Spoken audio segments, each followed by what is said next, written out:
बिस्मिल्लाहिर्रहमानिर्रहीम। अस्सलाम वालेकुम स्टूडेंट्स, आप सब कैसे हैं? आई होप कि आपने पिछला काम किया होगा, उसे अच्छी तरह समझा होगा। ठीक है स्टूडेंट्स, हमारा टॉपिक चल रहा था एल्गोरिदम।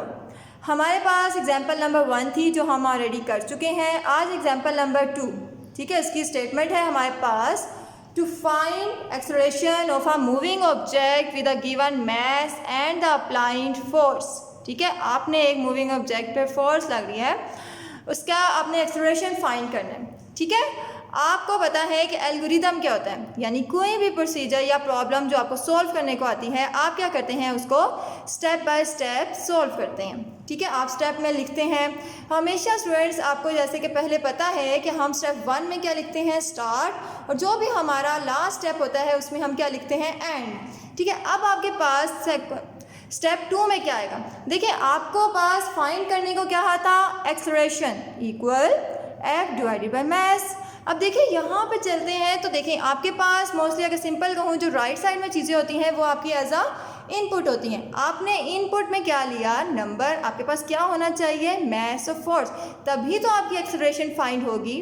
देखिए अब स्टेप 3 में हमने किया सेट एक्सेलरेशन इक्वल यानी to force divided by mass. यहाँ पे हमारी एक तरह की क्या होगी स्टूडेंट्स, प्रोसेसिंग होगी। ठीक है, स्टेप 4 पे क्या आएगा, आउटपुट, जो हमने क्या फाइंड किया इसमें स्टूडेंट्स, एक्सेलरेशन।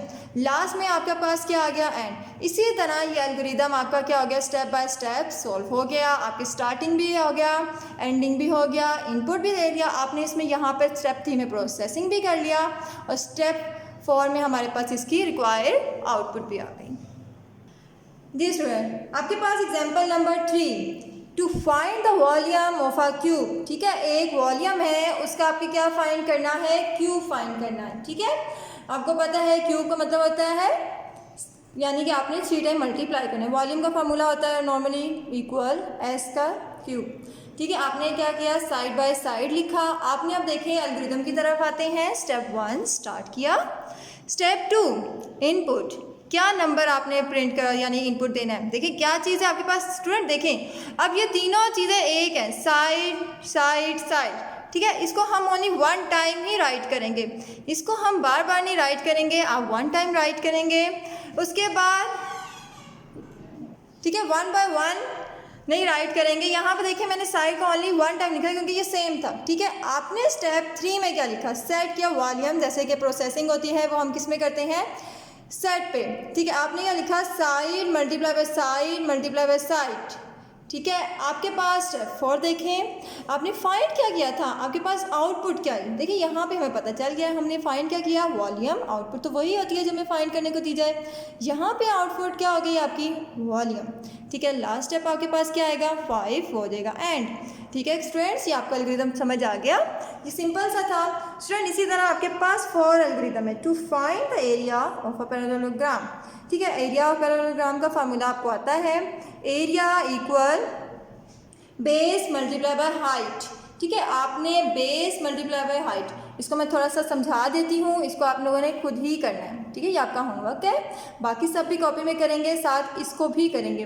देखें आपके पास यहाँ पे लेफ्ट साइड पे सबसे पहले आपने देखना है कि आपको क्या चीज़ चाहिए। देखें एरिया चाहिए ना पैरेललोग्राम का, इसमें आपके पास बेस मल्टीप्लाई बाय हाइट है, तो आपके पास बेस और हाइट क्या होंगी, इनपुट होंगी, और आपके पास लेफ्ट साइड पे जो चीज़ है वो आपकी क्या हो जाएगी, आउटपुट। ठीक है, आपने इनपुट में क्या लिखना है, बेस मल्टीप्लाई बाय हाइट, और आप आउटपुट आप क्या करेंगे, प्रोसेसिंग के बाद एरिया। ठीक है, आउटपुट आपके पास एरिया थी। नेक्स्ट हम अपनी एग्जाम्पल की तरफ जाते हैं, to find the larger one out of the 3 given number. ठीक है, आपको 3 नंबर दिए जाएं और आप उसमें से फाइंड करो कि उसमें से लार्जर वन कौन सा है। ठीक है, आपने क्या करना है student, step 1 start, step 2 student देखिए यहाँ से हमने नंबर उससे कहा था। ठीक है, 0 1 2 हमने दिया है, 7 n इसलिए लिख रहे हैं क्योंकि कंप्यूटर की मेमोरी में अल्फ़ाबेट के बगैर हम वेरिएबल्स को नहीं दे सकते। ठीक है, अल्फ़ाबेट के साथ ही आप नंबर लिखेंगे, इसलिए हम क्या कर रहे हैं, यहाँ पर हमने n0 n1 n2। और स्टूडेंट अगर हमने एक लाइन में इनपुट देनी है तो हम क्या करेंगे, कोमा से इनको सेपरेट करेंगे। इसी तरह स्टेप 3 में देखिए स्टूडेंट, हमने यहाँ पर सेट किया, हमने कहा कि हमारे पास अगर n0 क्या है, लार्ज है, ठीक है, n0 क्या है, लार्ज है। स्टेप 4 पे हमने यहाँ पे कंडीशन लगा दी, क्योंकि स्टूडेंट कंडीशन हम इसलिए लगा रहे हैं क्योंकि हमने देखना है कि हमारे पास क्या चीज़ लार्ज है। देखिए आप देखें n1 अगर लार्ज से बड़ा हो, ठीक है, n1 जो है लार्ज से बड़ा हो तो इसका मतलब है कि n1 ही लार्ज होगा, अगर तो छोटा होगा फिर नहीं, ठीक है, वरना आपके पास n0 ही लार्ज चला जाएगा। n5 में देखें इफ़ n2 इज़ लार्जर, ठीक है, n2 क्या है, लार्ज है, तो वो क्या करेगा, n2 को ही लार्ज। देखिए ये लार्ज का मतलब है कि n0 से, ठीक है, हम n0 से n1 को कंपेयर करेंगे, n2 को कंपेयर करेंगे, आउटपुट क्या आ जाएगी आपकी, लार्ज ही। अगर ये n2 लार्ज होगा तो हम क्या n2 को ही लार्ज प्रिंट करवाएंगे, ठीक है। जैसे कि मैंने कुछ वैल्यूज़ ली हैं स्टूडेंट्स, n0 की वैल्यू 30, n1 की वैल्यू 20, n2 की वैल्यू 40, ठीक है। आपने क्या किया यहाँ पर, लेट्स सपोज n0 की वैल्यू क्या ली है स्टूडेंट्स, 30। हमने क्या किया, 30 को कंपेयर किया n1 से, 20 से कंपेयर किया तो हमें पता चला कि n1 जो है हमारा लार्ज नहीं है। इसका मतलब है हम दूसरी तरफ आते हैं, स्टेप 5 की तरफ आएंगे। n2 को कंपेयर किया लार्ज से, देखें n2 की वैल्यू क्या है 40 और लार्ज की वैल्यू क्या है 30, इन दोनों को कंपेयर किया स्टूडेंट्स, तो इसका मतलब है हमारी लार्ज वैल्यू क्या आएगी, n2, ठीक है स्टूडेंट। इसके साथ आपका स्टेप 6 जो है वो कंप्लीट हो जाएगा। आपके पास स्टेप 7 क्या होगा, एंड।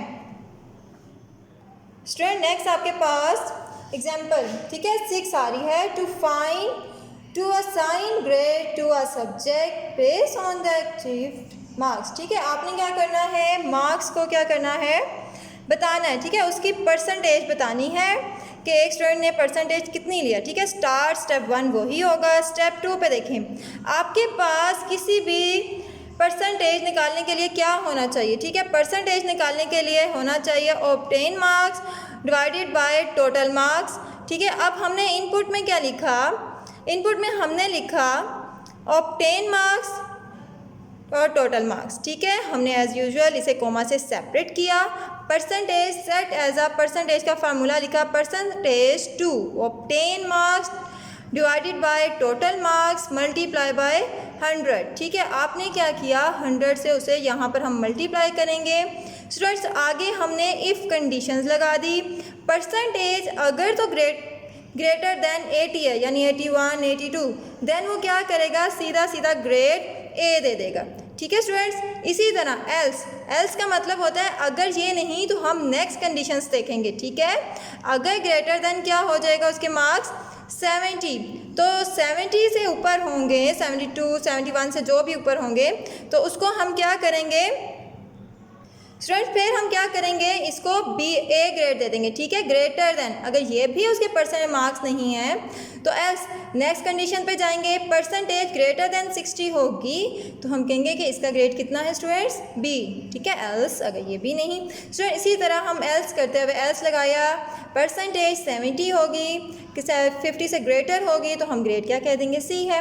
एल्स परसेंटेज आपकी ग्रेटर देन 40 होगी तो हम ग्रेड दे देंगे डी, ठीक है। परसेंटेज ग्रेटर देन 33 तो हम ग्रेड देंगे ई।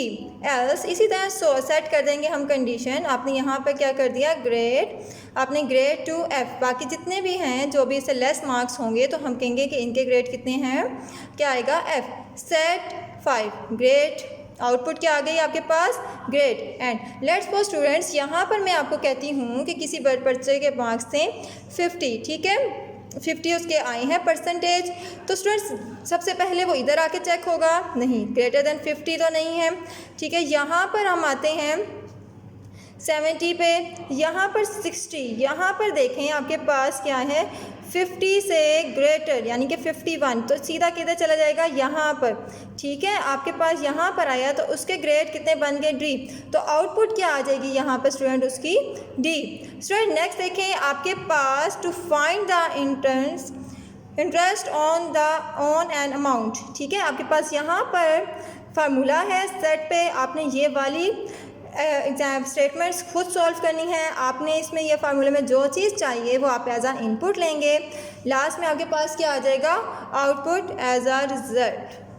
स्टूडेंट नेक्स्ट देखें, to convert Celsius to a Fahrenheit temperature, Celsius to a Fahrenheit temperature या फ़ारेनहाइट टू सेल्सियस, इसमें हमने दोनों ही फाइंड किया हुए हैं, एल्गोरिदम बनाए हुए हैं। स्टार्ट इनपुट, जो चीज़ चाहिए, देखें सेल्सियस चाहिए, फ़ारेनहाइट का फार्मूला क्या होता है, Fahrenheit to Celsius multiply by 9 divide by 5 plus 32। देखें ये आपके पास 9, 5, 32 क्या है स्टूडेंट, कॉन्स्टेंट्स हैं। इनकी वैल्यू एज आ इनपुट हमने नहीं लेनी होती, आपने इनपुट में वो वैल्यू लेनी है जो एज आ वेरिएबल हो और उनकी वैल्यू क्या हो, चेंज होती हो। ठीक है, ये जो है आपके पास स्टूडेंट्स कांस्टेंट है, आपने ये बात अच्छी तरह याद रखनी है। ठीक है, आपके पास क्या नहीं है, सेल्सियम नहीं है, यानी आपके पास कैल्शियम नहीं है, तो आपने क्या किया, सेल्सियम नहीं है तो आपने क्या किया, यहाँ पर आपने इनपुट क्या ले लिया, सेल्सियस। ठीक है, आपने आउटपुट क्या दिया, यहाँ पर आपकी क्या होगी, सेट पे प्रोसेसिंग हो गई, आउटपुट में क्या आ गया,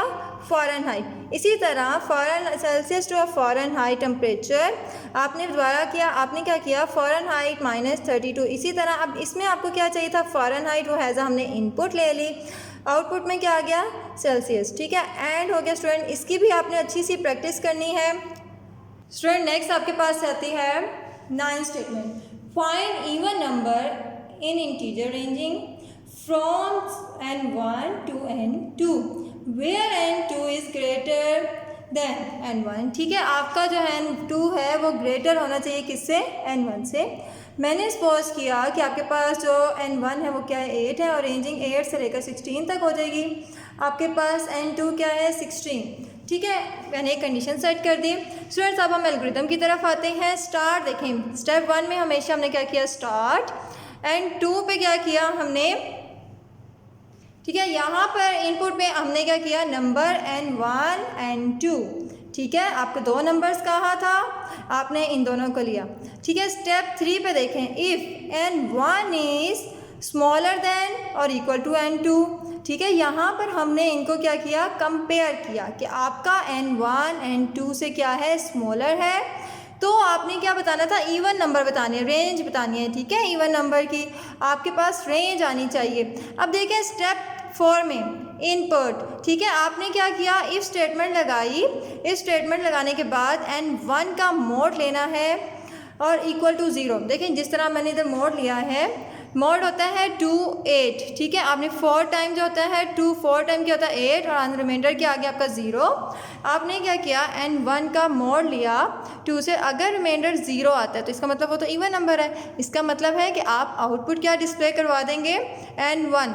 ठीक है, कहीं स्टूडेंट्स अभी देखें ये चल रहा है। ठीक है, आपने रेंज बतानी है ना अपनी इवन नंबर्स की, तो हम क्या करेंगे, सेट n1 के अंदर क्या कर देंगे, ऐड कर देंगे 1। ठीक है, हमने 8 के अंदर 1 ऐड किया। स्टूडेंट ये नहीं करना जो आंसर आए। ठीक है, आपने जो n1 8 लिया था उसी के अंदर 1 ऐड करेंगे तो आपके पास सब क्या आ जाएगी, 9।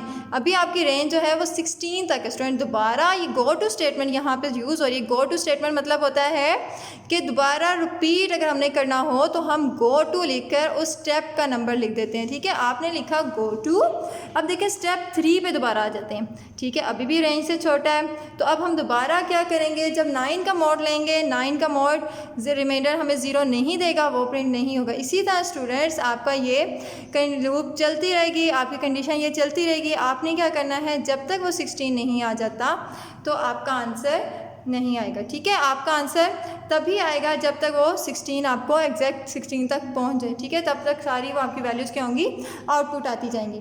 ठीक है स्टूडेंट, बाकी वैल्यूज़ आप खुद लगा के इसे ट्राई करें। स्टूडेंट्स आज का काम ये है कि आपने क्या करना है, जितने भी मैंने आपको एल्गोरिदम बताए हैं ये एल्गोरिदम तक आपका टॉपिक क्लियर हो गया। आपने इन एल्गोरिदम्स को कॉपी में भी लिखना है और इनको याद भी करें, और जो मैंने आपको काम करने को दिया है साथ साथ मैंने 1-2 आपको होमवर्क दिए हैं, आपने उनको भी लिख करना है। ठीक है, इन्हें समझें, उनको करें, डिफरेंट वैल्यूज़ लगा के करें और आपका काम नीट एंड क्लीन होना चाहिए। Thank you.